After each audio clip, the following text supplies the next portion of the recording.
Hello সবাইকে। আজকে আমি নিয়ে এসেছি কল্যাণ ইউনিভার্সিটির বিএ ফিফথ সেমিস্টার হিস্ট্রি মাইনরের জন্য সাজেশন 2025-26।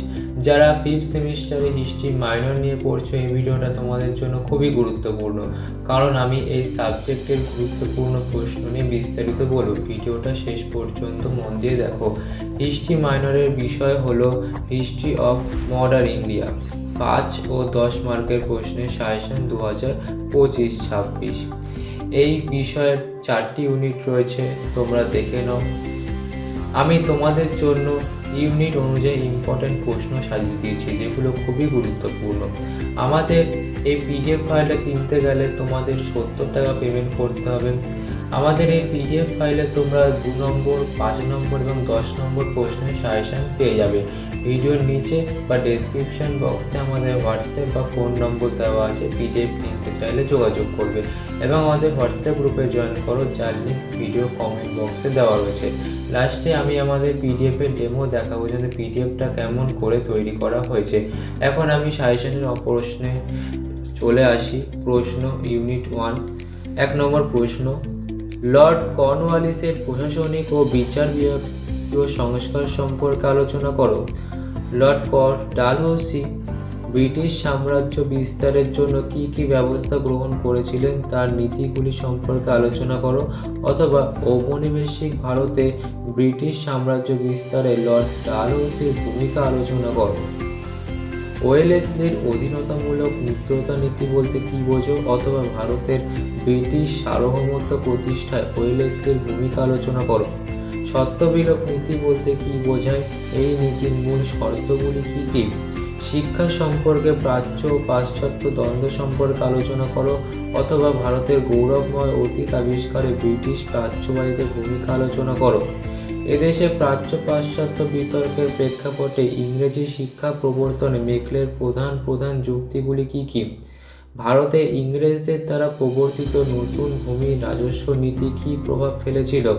রায়তওয়ারি ভূমি রাজস্ব বন্দোবস্তের বৈশিষ্ট্যগুলি চিহ্নিত করো। মহলওয়ারি ব্যবস্থার মূল বৈশিষ্ট্যগুলি লেখো। অথবা মহলওয়ারি ব্যবস্থা কি, এই ব্যবস্থার বিভিন্ন দিকগুলি আলোচনা করো। চিরস্থায়ী বন্দোবস্ত কেন প্রবর্তিত হয়েছিল? চিরস্থায়ী বন্দোবস্তের ফলাফল বা গুরুত্ব আলোচনা করো। অথবা চিরস্থায়ী বন্দোবস্ত কি, এর ফলাফল কি ছিল? অথবা লর্ড কর্নওয়ালিসের ভূমি সংস্কার নীতি আলোচনা করো। ঔপনিবেশিক বাংলার কৃষকদের অর্থনৈতিক জীবনে চিরস্থায়ী বন্দোবস্তের প্রভাব আলোচনা করো। ভারতের ব্রিটিশ ঔপনিবেশিক শাসন সম্প্রসারণে লর্ড কর্নওয়ালিসের ভূমিকা মূল্যায়ন করো। অথবা লর্ড কর্নওয়ালিসের প্রশাসনিক সংস্কার সমূহ পর্যালোচনা করো। ভারতে ইস্ট ইন্ডিয়া কোম্পানির সাম্রাজ্য বিস্তারে লর্ড ওয়ারেন হেস্টিংসের ভূমিকা মূল্যায়ন করো। ইস্ট ইন্ডিয়া কোম্পানির আমলে ভারতে বিচার ও পুলিশি সংগঠনের পরিচয় দাও।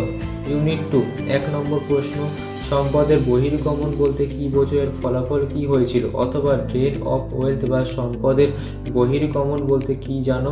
অথবা সম্পদের বহির্গমন বলতে কি বোঝায়? কি কি পদ্ধতিতে সম্পদের বহির্গমন হয়েছিল? অথবা সম্পদের নিষ্কাশন সম্পর্কে যা জানো লেখো। ব্রিটিশ ভারতে কৃষি বাণিজ্যায়ন সম্পর্কে একটি সংক্ষিপ্ত নিবন্ধ লেখো। ব্রিটিশ ইস্ট ইন্ডিয়া কোম্পানির শাসনকালে দেশীয় শিল্পের অবক্ষয়ের কারণগুলি ব্যাখ্যা করো। অবশিল্পায়ন কি, অবশিল্পায়নের কারণগুলি লেখো। অবশিল্পায়ন সম্পর্কে বিতর্কের ওপর একটি নিবন্ধ রচনা করো। অথবা প্রথম পর্যায়ে ঔপনিবেশিক ভারতের ইতিহাসে অবশিল্পায়ন বিতর্কটির সমালোচনা পুনর্বিচার করো। অবশিল্পায়ন কি একটি মিথ্যা ধারণা ছিল? 1770 সালের বাংলার দুর্ভিক্ষের কারণগুলি চিহ্নিত করো। অথবা 1770 সালে দুর্ভিক্ষ সম্পর্কে তুমি কি জানো? অথবা বাংলার অর্থনৈতিক ইতিহাসে 1770-এর মন্বন্তরের বা দুর্ভিক্ষের প্রভাব কি হয়েছিল? 1855 থেকে 1856 সালের সাঁওতাল বিদ্রোহের কারণ ও ফলাফল আলোচনা করো। অথবা সাঁওতাল বিদ্রোহ সম্পর্কে একটি টিকা লেখো। অথবা সাঁওতাল বিদ্রোহের গুরুত্ব আলোচনা করো। ঔপনিবেশিক ভারতের উপজাতি আন্দোলন সম্পর্কে একটি সংক্ষিপ্ত টিকা লেখো। অথবা ঔপনিবেশিক ভারতে আদিবাসী আন্দোলনগুলি সম্পর্কে সংক্ষিপ্ত টিকা লেখো। ঔপনিবেশিক শাসনামলে প্রথম অধ্যায় ভারতীয় কৃষকদের অবস্থা বর্ণনা করো। অথবা ঊনবিংশ শতাব্দীতে ভারতে কৃষক আন্দোলনের একটি সংক্ষিপ্ত বর্ণনা দাও, অথবা ভারতে ঔপনিবেশিক শাসন আমলে কৃষক আন্দোলনগুলির কারণ ও ভূমিকা সম্পর্কে বিস্তারিত আলোচনা করো।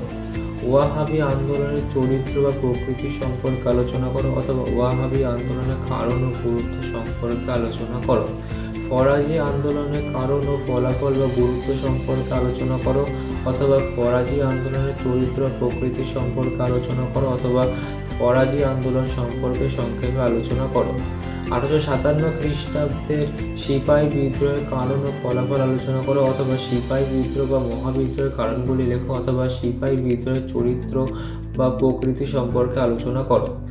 1857 খ্রিস্টাব্দের বিদ্রোহকে কি ভারতের প্রথম স্বাধীনতা যুদ্ধ বলে মনে করো? উত্তরের সমর্থনে যুক্তি দাও। 1857 সালের মহাবিদ্রোহকে ঔপনিবেশিক শাসনের বিরুদ্ধে প্রথম জাতীয় আন্দোলন হিসেবে পর্যালোচনা করো, অথবা 1857 খ্রিস্টাব্দের বিদ্রোহকে ভারতের জাতীয় উত্থান বলা যায় কি, অথবা ঔপনিবেশিক শাসনের বিরুদ্ধে প্রথম জাতীয় আন্দোলন হিসেবে 1857 খ্রিস্টাব্দের বিদ্রোহকে পর্যালোচনা করো। ভারতের রেলপথ প্রবর্তনের কারণ কি ছিল? রেলপথ প্রবর্তনের ফলাফল সম্পর্কে লেখো, অথবা ভারতের রেলপথ প্রবর্তনের কারণ ও অর্থনীতির উপর তার প্রভাব আলোচনা করো, অথবা ঔপনিবেশিক আমলে ভারতের রেলপথের বিস্তার বা সম্প্রসারণ সম্পর্কে আলোচনা করো, অথবা রেলপথের বিস্তার ভারতীয় জনজীবনে কী প্রভাব ফেলেছিল। ইউনিট 3, 1 নম্বর প্রশ্ন, বাংলা নবজাগরণের প্রকৃতি সংক্ষেপে আলোচনা করো, অথবা 19 শতকে বাংলায় সাংস্কৃতিক বিপ্লবের প্রকৃতি সম্পর্কে আলোচনা করো, অথবা বাংলা নবজাগরণের ওপর সংক্ষেপে আলোচনা করো। নববঙ্গ আন্দোলনের সীমাবদ্ধতা কী ছিল, অথবা নববঙ্গ আন্দোলন বা ইয়ং বেঙ্গল আন্দোলন বলতে কী বোঝায়, এই আন্দোলনের ভূমিকা আলোচনা করো, অথবা ইয়ং বেঙ্গল আন্দোলন সম্পর্কে সংক্ষিপ্ত টিকা লেখো। ভারতের আধুনিকতার রেনেসাঁস বা নবজাগরণের পথিকৃৎ হিসেবে রাজা রামমোহন রায়ের ভূমিকা মূল্যায়ন করো, অথবা ভারতের আধুনিকতার পথিকৃৎ হিসেবে রাজা রামমোহন রায়ের ভূমিকা মূল্যায়ন করো। বিদ্যাসাগর ছিলেন একজন ঐতিহ্য সম্পন্ন আধুনিকতাবাদী, ব্যাখ্যা করো, অথবা নারী শিক্ষার প্রসারে বিদ্যাসাগরের প্রধান অবদান কী ছিল, অথবা সমাজ ও শিক্ষা সংস্কারে বিদ্যাসাগরের অবদান আলোচনা করো।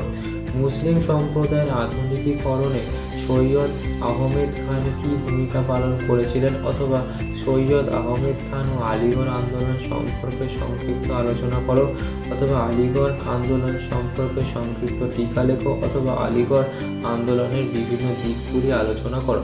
ইউনিট 4, 1 নম্বর প্রশ্ন, ব্রিটিশ শাসনকালে ভারতে চরমপন্থীগণ কী ধরনের আদর্শ কর্মপন্থা গ্রহণ করেছিলেন, অথবা ভারতের জাতীয়তাবাদী আন্দোলনে চরমপন্থীদের বিকাশের কারণগুলি কী ছিল।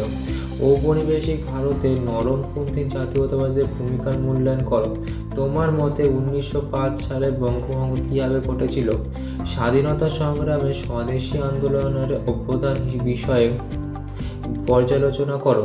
স্বদেশী আন্দোলনের মুখ্য সীমাবদ্ধতাগুলি নির্দেশ করো, অথবা স্বদেশী আন্দোলনের প্রধান সীমাবদ্ধতাগুলি উল্লেখ করো।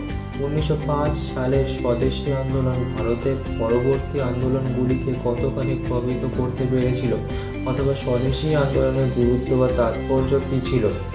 ভারতে অসহযোগ আন্দোলনের কারণ এবং ফলাফল আলোচনা করো, অথবা ভারতের অসহযোগ আন্দোলনের উপর একটি টিকা লেখো।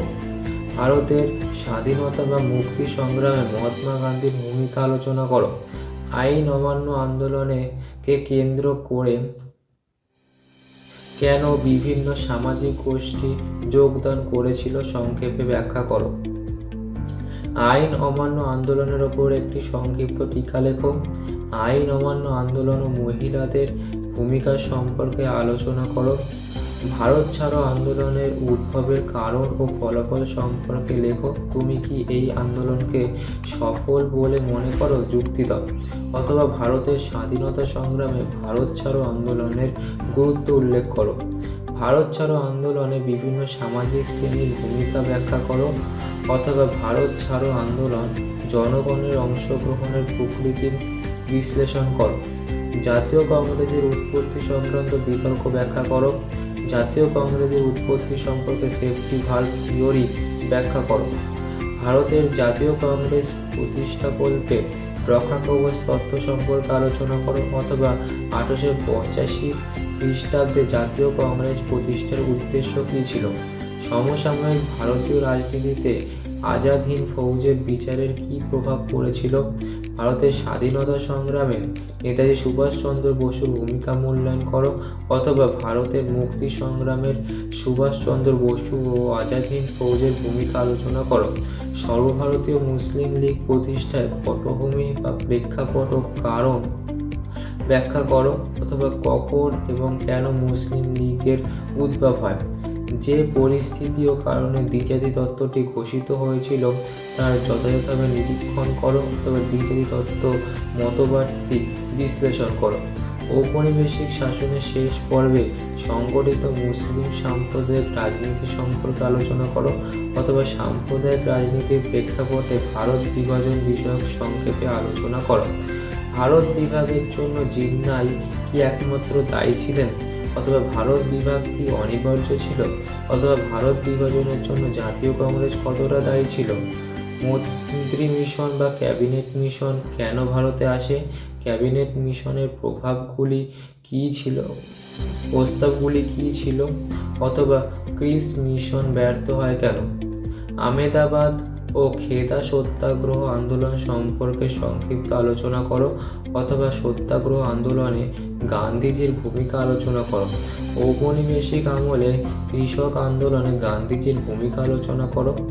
বাংলার তেভাগা কৃষক আন্দোলনের নাতিদীর্ঘ ইতিহাস লেখো। এই ছিল আমাদের সাজেশন। এখন তোমরা আমাদের PDF এর ডেমো দেখো। এই প্রশ্নগুলো পড়লেই তোমরা পরীক্ষাতে কমন পাবে, তাই দেরি না করে PDFটা আমাদের কাছ থেকে সংগ্রহ করো। এই সাজেশনের পুরো PDFটা আমি তৈরি করেছি, যেখানে প্রত্যেকটা ইউনিট অনুযায়ী গুরুত্বপূর্ণ প্রশ্ন, ছোট আর বড় প্রশ্নের সাজেশন দেওয়া রয়েছে। আমাদের PDF এর প্রত্যেকটা প্রশ্ন পয়েন্ট আকারে রয়েছে, যাতে তোমরা ভালোভাবে বুঝে পড়তে পারো। PDFটার দাম খুবই কম, মাত্র 70 টাকা। PDF কিনতে চাইলে ভিডিওর নিচে বা ডেসক্রিপশন বক্সে আমাদের হোয়াটসঅ্যাপ বা ফোন নম্বর দেওয়া রয়েছে, সেখান থেকে যোগাযোগ করবে। আমাদের হোয়াটসঅ্যাপ গ্রুপে জয়েন হয়ে যাও, যার লিঙ্ক ভিডিও কমেন্ট বক্সে দেওয়া রয়েছে। তাহলে আজকের ভিডিও এতটুকুই। যারা 5th সেমিস্টারে হিস্ট্রি মাইনর নিয়ে পড়ছো, এই সাজেশনটা তোমাদের অনেক সাহায্য করবে। এমন আরও সাজেশন পেতে চ্যানেলটা সাবস্ক্রাইব করো এবং এই ভিডিওটা শেয়ার করো। ধন্যবাদ সবাইকে।